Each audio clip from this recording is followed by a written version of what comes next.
الرحيم ما أحكي الله أمامي عشيرة الصرايفين الشرفاء الأجلاء، إخواني عمامي عشيرة الصرايفين مرة ثانية الشرفاء الأجلاء.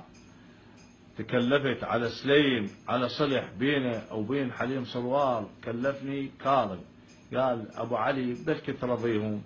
رحت له قبيل مرتين قال اعطيني مجال اسولف ويا عمامي، مع ما يصير مجال واعطيك النتيجة.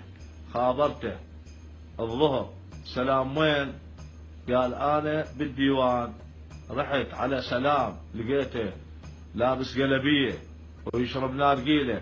كان وين جمال؟ اخوانك وين؟ قال مو هنا بالشغل، جاب لي دارسين.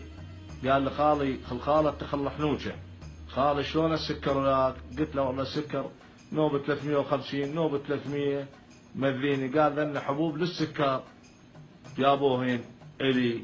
قلت له المن الك؟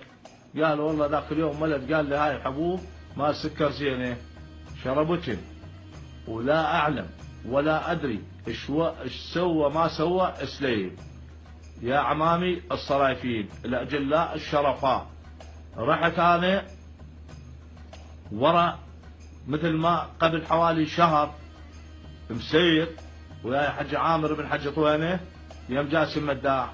خابروني جماعه قالوا اكو هيش مقطع. قلت لا اعلم ولا ادري ولا شيء. يابا شنو المقطع؟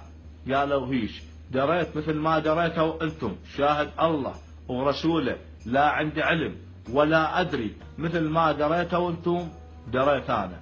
وانا الى عمامي السويدان عمامي السويدان الشرفاء الاجلاء، عمامي ادور على سلام سليم سليم سليم واشرب دمه. ولا تقولون راح ايران، قالوا بإيران المكان الفلاني تلقاه بالرضا، دوره منا دورت ما لقيته.